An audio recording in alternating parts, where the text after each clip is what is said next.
I often like to say this: you can read about riding a bicycle. You can watch videos about riding a bicycle, but until you've ridden a bicycle, you can't ride a bicycle. Same thing applies to networking. The quicker that you learn to build networks, the quicker this will make sense, and the easier it will be to understand the technologies that we're talking about. Now that we've got Packet Tracer downloaded, please start it up and let's build a network together. I've already spent the money so that you don't have to, so that you can see how stuff works physically and then compare that to Cisco Packet Tracer. Now, please make sure that you follow along and do this yourself. Don't just watch me creating topologies. Do it yourself. You're going to learn so much more. So in Packet Tracer, let's go to switches and select 3650 and add that to our topology. And I'll zoom in here. This physical switch is the switch that we're using in Packet Tracer. This is a 3650 switch. So very similar to what we're seeing in Packet Tracer. So if I select the switch, that's what it looks like in Packet Tracer. To configure a Cisco switch, you click on CLI. But notice we're told that the device must be powered on first. So we need to grab a power supply and put it into the switch. And that's what I showed you in the previous video. We've got to take this power supply and insert it into the switch so that we can power it up. So this is the physical view. Here we have a Packet Tracer physical view, and then we have the logical topology over here. So physical topology, if you like, physical topology here, logical topology is what we're seeing in Packet Tracer over here. Now, the next thing we need to do is add a PC to the topology. So clicking on End Devices, in this case, I'll select Laptop, and I'll add a laptop to the topology, and I'll add another laptop to the topology. So we've got two laptops and a switch in our topology. What I'll do is double click on the switch and give it a name. Let's just call this switch 1, and let's call this laptop 2, and this one I'll call laptop 1. Okay, so we've got a switch, we've got two laptops in our topology. Now we need to cable it up. So I'm going to select connections, and there are various types of cables here. The one that we're going to select is copper straight through cable. That's an Ethernet cable like this. This might be something that you've seen many, many times before. It's a standard Ethernet cable. And what I can do now is take that copper Ethernet cable, click on the PC, and select Fast Ethernet 0. Now, a lot of modern laptops don't have Ethernet ports on them. Here's an older laptop, and that's why I've got an old Windows 7 laptop here. This laptop has an Ethernet port right over there.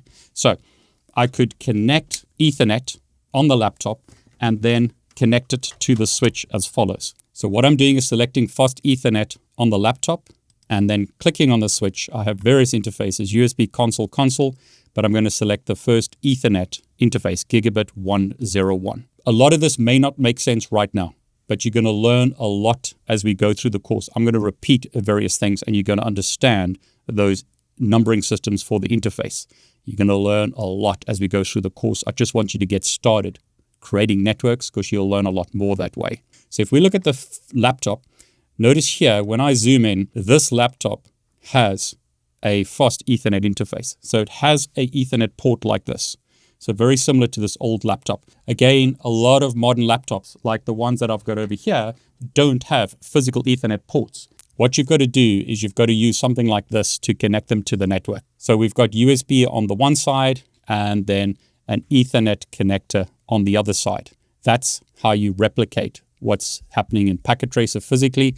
But if you had an old laptop like this, or say a modern gaming laptop, which might have an Ethernet port, you could connect it directly to the switch as follows. So what we'll do now is take another copper Ethernet cable, and I'll select the laptop fast Ethernet port and connect that to the switch on the second gigabit Ethernet interface. And what you'll notice here is it's showing the interfaces in the topology and the laptop names, etc. Again, if you go to Options, Preferences, and Packet Tracer, you can decide, are you going to show the labels in the workspace? Are you going to show the device name labels?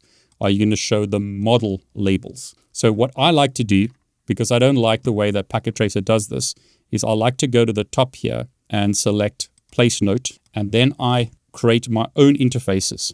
So I'll just write it as gig, as in G101, on this side G102, and on this side Fast Ethernet 0. And then I'll select this here so that I no longer am adding notes. And then I'll go to Options, Preferences, and I'll remove this option always show port labels in logical workspace. So now I only see my own labels, which I can then move around in the topology. So that makes it easier for me and clearer for me when I set up networks. It's really up to you. You need to decide how you want to set up Packet Tracer in the way that you like. I like this where I've got the labels here and I can move them around. I mean, you can adjust the topology as you like. So again, this is how you would cable it in the old days, Ethernet directly into the laptop, directly into the switch.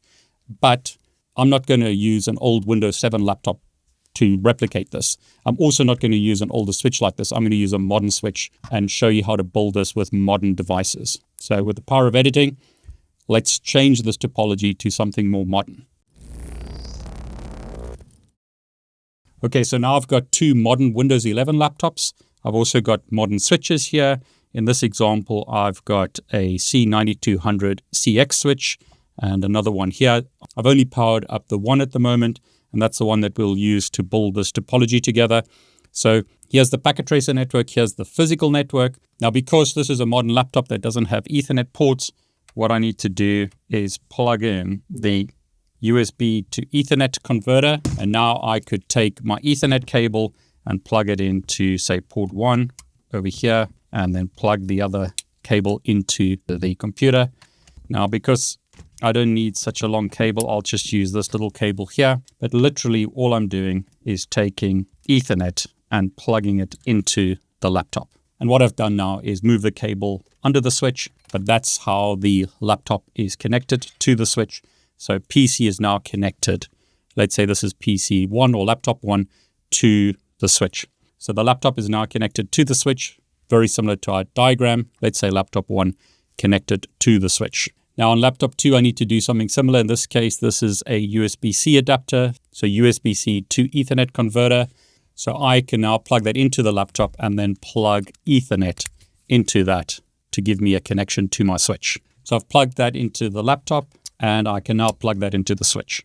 So I've now got two laptops connected to the switch. These two laptops are connected per our topology. Much easier to do this in Packet Tracer rather than doing this physically. But you might have done this many times in the past where you've connected a laptop or a device to a switch. Very simple topology here. But now let's configure the devices. So on this laptop, if I go to config, we'll see options under fast Ethernet is 0, including a MAC address and an IP address. On a phone as an example, this is an Android phone. If I go and have a look at my settings and I look at my Wi-Fi network and the settings of the Wi-Fi network, what you'll be able to see here is information such as MAC address of this device and IP address of the device, IP version 4 and IP version 6. So you'll see that information on your phone as an example. Or if I have a look at Windows and go and look at my settings, such as network and internet settings, I can see information about my device, including its IP address. So on this interface, which is actually an additional interface on the computer, it has an IP address of 10.1.1.6. On the other interface, which is the interface I've just connected to the network, it doesn't have an IP address configured statically. It's using Dynamic Host Configuration Protocol, or DHCP. That is a system used in most networks, like your home network, where when a device connects to the Wi-Fi network, the router or device at home automatically allocates the IP address to the device. Now in this example, the switch isn't configured for DHCP, so I would have to manually configure the IP address on the device. And in this case, I want to configure an IP version 4 address. So I would configure an IP address like 192.168.1.1, and then a subnet mask of 255.255.0. And I could configure my default gateway, which is the address used to get to the internet as an example. Now, we'll talk about subnet masks in a lot of detail later. Don't worry about that too much for the moment. But as an example, on this iPhone, so I'm looking at my Wi-Fi network on my iPhone, you can see that the address was configured automatically. That's using DHCP. On the Android phone, it shows DHCP. So address was automatically allocated through Dynamic Host Configuration Protocol, or DHCP. In this case, the IP address is 192.168.132. Subnet mask allocated here is 255.255.255.0. Router or default gateway is 192.168.1.1. So your home router would be configured, say, with this information. Your default gateway might be 192.168.1.1 or something like that. In this example, I'm simply going to configure the PC with IP address 192.168.1.1. Okay, it's forcing us to specify a DNS server. I'll just use 8.8.8.8, which is Google, and then click Save. And that's now been saved. So IP address is 192.168.1.1. Subnet mask for IP version 4 is 255.255.255.0. Default gateway I've configured as that. DNS server is this. IPv6 information is shown there as well. For the CCNA exam, you need to know how to open up a command prompt and use the relevant commands to show the IP address. In this case, I'll type the command ipconfig, and that will show me that this interface, Ethernet 9, has this IP address. That's the IP address that we've just configured, 192.168.1.1. Subnet mask is here. The default gateway is here. If I use the command ipconfig/all, it'll show me more information. So scrolling up here on this interface, here is the IP address, 192.168.1.1. Subnet mask again, default gateway again, and DNS server. What you'll also see is the physical address or MAC address of the device. That is the address automatically burned into the network card by the manufacturer. It can be changed. So on the iPhone, as an example, here is my MAC address, 4E40 and ending in AB. Phones today often use what are called private Wi-Fi addresses or private MAC addresses or random MAC addresses to hide you being tracked by organizations. So the MAC address will change when you connect to different Wi-Fi networks. But for this network, I've just jumped to another network. Notice the IP address is 192.168.0.155. Subnet mask is the same. And router in this example is 192.168.0.1. Now, don't worry if you're struggling a bit now. A lot of this is going to become clearer as I explain this multiple times. IP address is something that you configure on a device. MAC address is typically set by the manufacturer, can be changed. Now, at the time of this recording, I can still view information about the device through Control Panel, Network and Internet, Network and Sharing Center, change adapter settings. You can see various adapters here. Ethernet 9 is the one that we've just configured. So if I double click on that and go to details, there's my IP address, subnet mask, and default gateway. Here's another interface on the PC or laptop. That's the one over here, has this IP address, 10.1.1.6. Now, just be aware for the moment, if you don't have a DHCP server like we don't have here, you have to statically or manually configure the IP addresses. We will learn how to set up a DHCP server on the switch.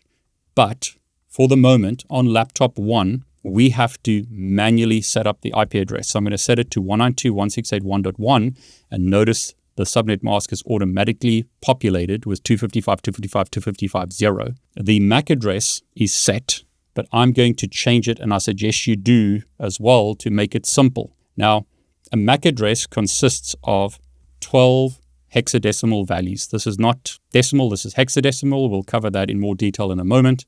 But notice I've made it 0001.41s.41s.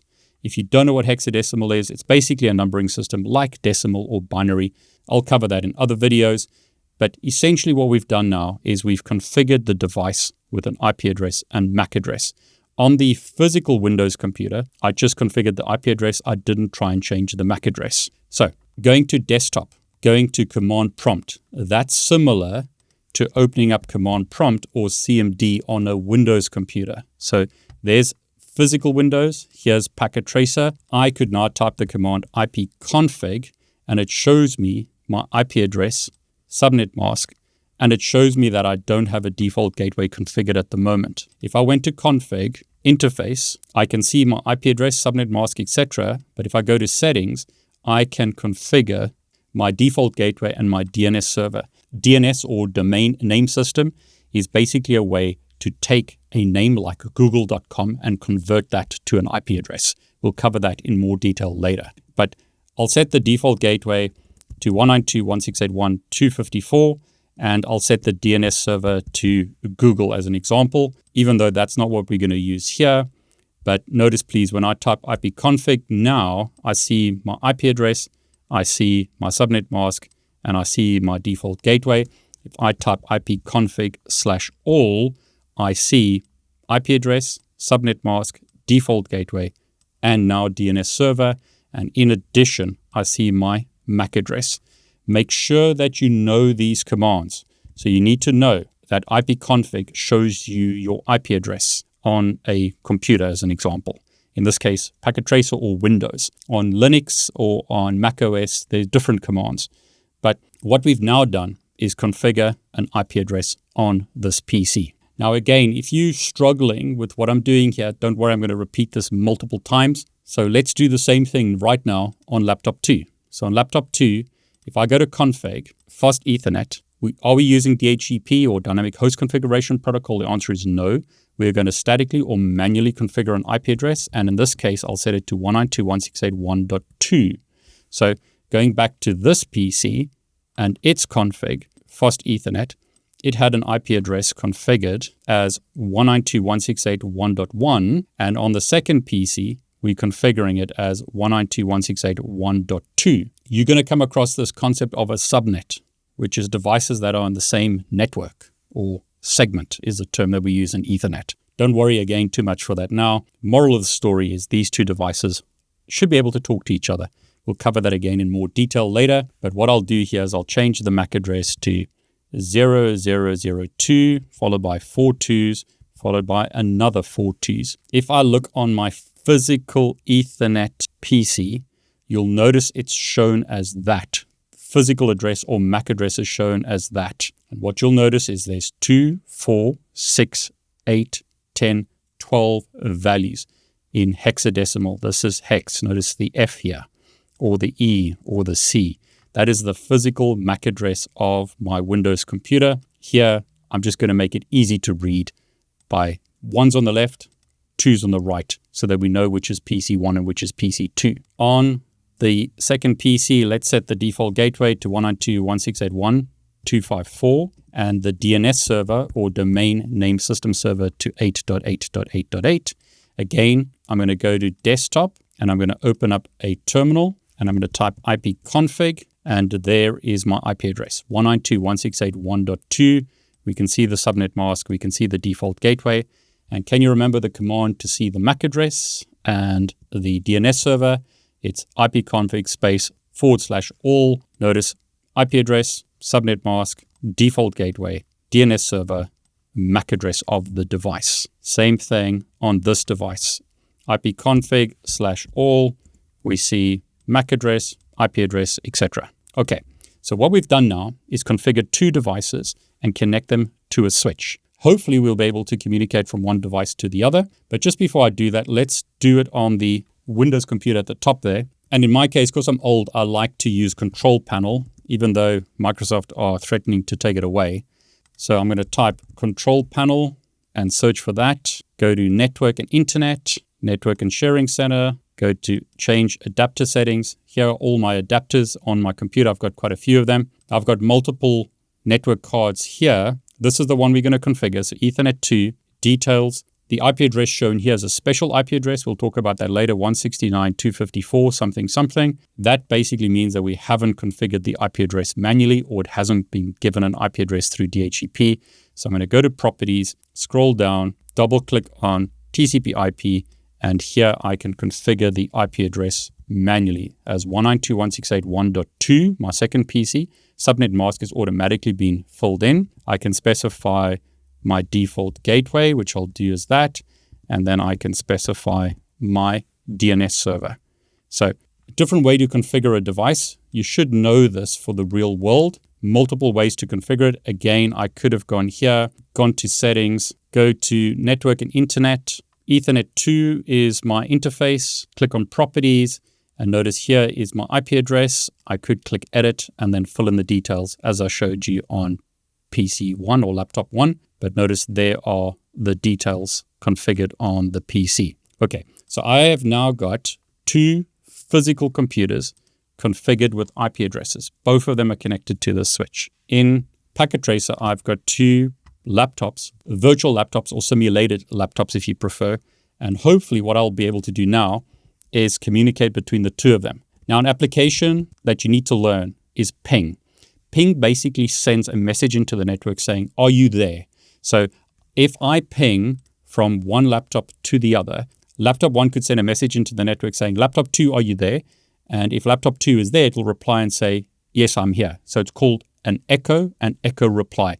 It's basically shouting, are you there? And then the other laptop replies, yes, I'm here. And that's how you can determine if two devices can communicate, used all the time in networking. So on laptop 1, I could ping the IP address of laptop 2. Now, just to help you, because maybe you forget this, what you can do is take a note and put it here and say, this laptop has this IP address. And then you can say the subnet mask is that. And on this laptop, we can create a note and say the IP address is 192.168.1.2 and the subnet mask looks like that. Let's move this around. So that laptop has that IP address. This laptop has this IP address, just so that it's easier to remember. So once again, on laptop 1, I can use the command ping 192.168.1.2 and notice we get a reply from laptop 2 telling us that laptop 2 has received the message from laptop 1 and has replied to that, and laptop 1 has seen the reply. So that tells me that these two devices can see each other or communicate. Ping is used all the time in networking. So on this laptop, can I ping laptop 1? Can I ping 192.168.1.1? And the answer is yes. Now, you may not be used to pinging IP addresses. You may just open up a web browser and then go to google.com as an example. That is an example of a name that gets converted to an IP address. So if I go to google.com in my browser, notice the website displays, but in networks, devices don't actually use names to communicate, they use IP addresses. So until you have a DNS server configured or you manually resolve names to IP addresses, you're going to have to use IP addresses. And in networking, we typically use IP addresses. Now, please don't worry too much about this. But what I'm going to show you now is a command called nslookup that allows me to resolve a name to an IP address. So as an example, if I type nslookup google.com on my computer, you can see that Google has this IP address. I have basically resolved the name to an IP address using my DNS server. This is the server that did the resolution. If I ping google.com and then stop that on my Mac, notice the name google.com has been resolved to this IP address. Same as there. Computers and networking devices don't use names for normal communication. That's for us as humans. They have names resolved to IP addresses for actual communication on the network. So again, in our example, I could ping laptop 2, and on laptop 2, just press the up key, I can ping laptop 1. That is one way to test communication between these two devices, but let's bring in a web server into the topology so that we can actually do something that's more realistic to what you do every day, opening up a web browser and connecting to a server.